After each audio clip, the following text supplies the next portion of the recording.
দেশের প্রধানমন্ত্রী নরেন্দ্র মোদী তার বন্ধু, আর প্রধানমন্ত্রীর সঙ্গে তার সেই ছবি দেখে অনেকে তাকে বিশ্বাসও করতেন অনায়াসে।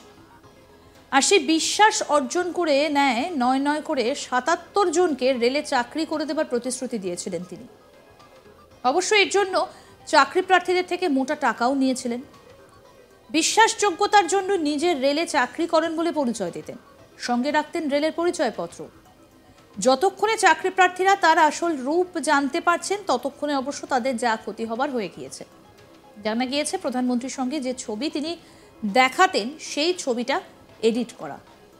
এভাবে লক্ষাধিক টাকা প্রতারণার অভিযোগ উঠেছে ওই ব্যক্তির বিরুদ্ধে। বীরভূমের কীর্ণাহারের মোট ৭৭ জন বেকার যুবক যুবতী এই প্রতারণার শিকার হয়েছেন। সম্প্রতি রেলে চাকরি দেবার নাম করে প্রতারণার অভিযোগে কলকাতার বিধাননগরের একটা গেস্ট হাউসে সিবিআই এর একটা দল হানা দেয়। সেখান থেকেই বেশ কিছুক্ষণ জিজ্ঞাসাবাদের পর সিবিআই এর হাতে গ্রেফতার হয়ে যায় এই ঘটনার মূল চক্রী শান্তনু ভট্টাচার্য। অভিযোগ, রেলে চাকরি দেবার নাম করে রাজ্যের বিভিন্ন জায়গা থেকে টাকা তুলেছিলেন। সেই অভিযোগেই গ্রেফতার করা হয়েছে তাকে। শান্তনু ভট্টাচার্যকে টাকা দিয়ে ভুয়ো চাকরির ফাঁদে পা দিয়েছেন এই চাকরির ফাঁদে বীরভূমের কীর্ণাহারের ৭৭ জন বেকার ছেলে মেয়ে। ২০২৩ সালে প্রধানমন্ত্রী ঘোষণা করেছিলেন রোজগার মেলা যোজনায় চাকরি দেওয়া হবে। আর সেই প্রকল্পকে কাজে লাগিয়ে চাকরি দেবার নাম করে রাজ্যের বিভিন্ন ছেলে মেয়ের কাছ থেকে টাকা নেওয়ার অভিযোগে গ্রেফতার হন শান্তনু ভট্টাচার্য।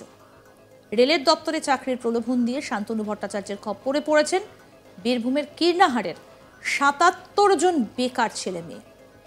রেলের দপ্তরে চাকরি করে দেবার নাম করে ৭৭ জনের কাছ থেকে ১৫ থেকে ২০ হাজার টাকা ধাপে ধাপে নিয়েছেন বলে অভিযোগ। ৭৭ জন ছেলে মেয়েকে চাকরির ভুয়ো অ্যাপয়েন্টমেন্ট লেটারও পাঠিয়ে দেন তিনি নিজে। এমনকি রাষ্ট্রপতি দ্রৌপদী মুর্মু এবং প্রধানমন্ত্রী নরেন্দ্র মোদীর সই নকল করে তাদের ছবি দেখিয়ে সার্টিফিকেট পাঠিয়ে দেন ৭৭ জনকে। তাদের অভিযোগ, শান্তনু ভট্টাচার্য প্রধানমন্ত্রী নরেন্দ্র মোদী, রাষ্ট্রপতি দ্রৌপদী মুর্মু, রাজ্যপাল সিভি আনন্দ বোস এবং রাজ্যের মুখ্যমন্ত্রী মমতা বন্দ্যোপাধ্যায়ের সঙ্গে দেখা করানোর জন্য কয়েক ধাপে বেশ কয়েক হাজার টাকা তুলেছেন ওই শান্তনু ভট্টাচার্য। এমনকি খুব শীঘ্রই তাদের চাকরি দেওয়া হবে বলে আশ্বাসও দিয়েছেন। তারপর সিবিআই এর হাতে গ্রেপ্তার হন শান্তনু ভট্টাচার্য। এমনকি তিনি প্রধানমন্ত্রীর দপ্তরে চাকরি করেন বলে পরিচয় দিয়ে বিভিন্ন জনের কাছ থেকে বেশ কয়েক হাজার ছেলে মেয়ের কাছ থেকে টাকা নিয়েছেন। তিনি বিজেপির জেনারেল সেক্রেটারি বলেও পরিচয়পত্র পাঠিয়েছিলেন এই শান্তনু ভট্টাচার্য।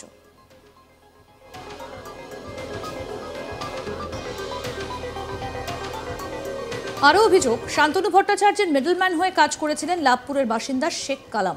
তিনি লাভপুর ব্লকের ভূমি ও ভূমি রাজস্ব দপ্তরের প্রাক্তন আধিকারিক বলে পরিচয় দিয়েছিলেন। শেখ কালাম লাভপুর, কীর্ণাহার এবং নানুর এলাকা থেকে কয়েকশো ছেলে মেয়েকে চাকরি করে দেবার নাম করে যোগাযোগ করিয়ে দিয়েছিলেন মূল অভিযুক্ত শান্তনু ভট্টাচার্যের সঙ্গে। রাজ্য সরকার ও কেন্দ্র সরকারের বিভিন্ন দপ্তরের আইডি কার্ড ব্যবহার করে পরিচয় দিতেন এই শান্তনু। প্রতারিতদের দাবি, দ্রুত তাদের টাকা ফেরত দিতে হবে, না হলে কোনো কাজের ব্যবস্থা করে দিতে হবে। দরকার পড়লে সিবিআই দপ্তরে গিয়ে তদন্তকারীদের সব রকম সাহায্য করবেন বলে জানান প্রতারিতরা। কি বলছেন প্রতারিত মানসী সরকার, শুনব। শাশ্বতী দিদির হাত থেকে যেহেতু এখন বেকারত্ব বেশি, সেই হিসাবে বলেছিল আমাদেরকে যে এরকম ৫,০০০ টাকা দিয়ে অ্যাপ্লাই করতে হবে, এরকম বলেছিল। দিয়ে ফর্ম ফিল আপ করেছিলাম, সবাই করেছিলাম।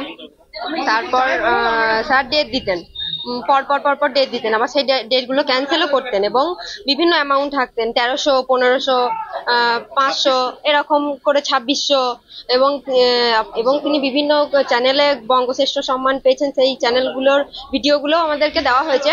এবং তিনি ফ্রড, ফেক বানিয়েছিলেন অ্যাপয়েন্টমেন্ট লেটার, সেইগুলো আমাদের প্রত্যেকের নামে এবং ইনভিটেশন কার্ড, সেখানে লেখা আছে কারা কারা উপস্থিত থাকবেন, মমতা ব্যানার্জি, শুভেন্দু অধিকারী, প্রধানমন্ত্রী, সবকিছুই লেখা রয়েছে। সেইগুলো আমাদেরকে পাঠানো হয় এবং আমাদের নেক্সট ডেট দেওয়া হয়েছিল ২৫ তারিখ যাওয়া হবে, ১০ জন করে নেওয়া হবে এরকম বলা হয়েছিল। আজকে সকালে চ্যানেলে দেখালো যে উনি ফ্রড বা ওনাকে সিবিআই গ্রেফতার করেছে, এটা দেখানো হয়েছে।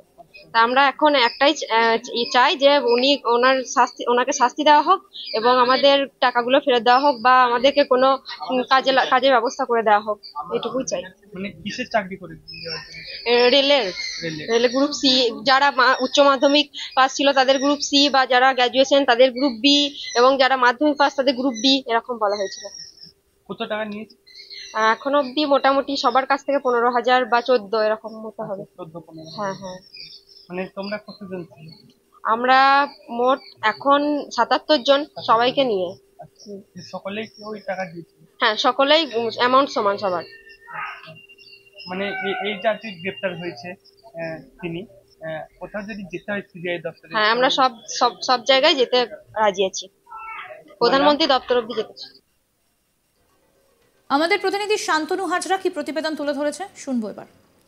এই মুহূর্তে সিবিআইয়ের হাতে ধৃত রয়েছে শান্তনু ভট্টাচার্য। আর এই শান্তনু ভট্টাচার্য বীরভূমের লাভপুর ও কিন্নাহারের 77 জন যুবক যুবতীর কাছ থেকে টাকা হাতিয়েছে রেলের চাকরি দেওয়ার নাম করে। তাদের কাছে বিশ্বাস অর্জন করার জন্য শান্তনু ভট্টাচার্য যা যা করেছেন তা শুনলে হতবাক হবেন এবং মাথায় কিন্তু চিন্তার ভাঁজ পড়বে। দেশের প্রধানমন্ত্রী নরেন্দ্র মোদীর সাথে ছবি এডিট করে বসিয়ে তিনি কিন্তু দেখিয়েছেন লাভপুরের কিন্নাহারের যুবক যুবতীদের। এমনকি তিনি এই লাভপুরে যে 77 জনকে রেলে চাকরি দেওয়ার নাম করে ধাপে ধাপে 15,000 20,000 টাকা নিয়েছেন। তো স্পষ্ট বোঝা যায় যে 77 জন ছেলে মেয়ের কাছ থেকে 15-20,000 নিলে সেই অর্থ কিন্তু লক্ষ টাকায় পৌঁছে যাচ্ছে। রীতিমধ্যে বীরভূমের নানুর লাভপুর কিন্নাহারের যে সকল যুবক যুবতীরা রয়েছে তারা কিন্তু চিন্তায় রয়েছে, তারা ব্যাপকভাবে শোকাহত। তাদের বিশ্বাস অর্জন করার জন্য তাদেরকে আরও ভুয়ো মিথ্যা প্রতিশ্রুতি তিনি দিয়েছেন। তিনি বলেছিলেন যে দেশের প্রধানমন্ত্রী, দেশের রাষ্ট্রপতি, রাজ্যের মুখ্যমন্ত্রী এবং রাজ্যের রাজ্যপালের সাথেও দেখা করে দেবেন। এমনও এত ভুয়ো এত মিথ্যা তিনি কিন্তু বলেছিলেন। তবে এই মুহূর্তে কেন্দ্রীয় যে তদন্তকারী সংস্থা রয়েছে সিবিআই, সেই সিবিআই হাতে ধৃত রয়েছে শান্তনু ভট্টাচার্য। শান্তনু ভট্টাচার্যের যে ভুয়ো রেলের চাকরি দেওয়ার নাম করে বহু যুবক যুবতীকে গ্রাস করেছে তা কিন্তু বলা যায় স্পষ্টভাবেই সেই চিত্র উঠে আসছে।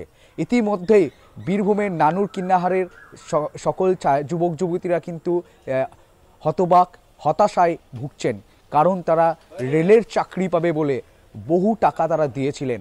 রীতিমধ্যে এই নিয়ে কিন্তু নানুরে লাভপুরে কিন্নাহারে যুবক যুবতীদের মধ্যে একটা হতাশা শোকের ছায়া নেমে এসছে।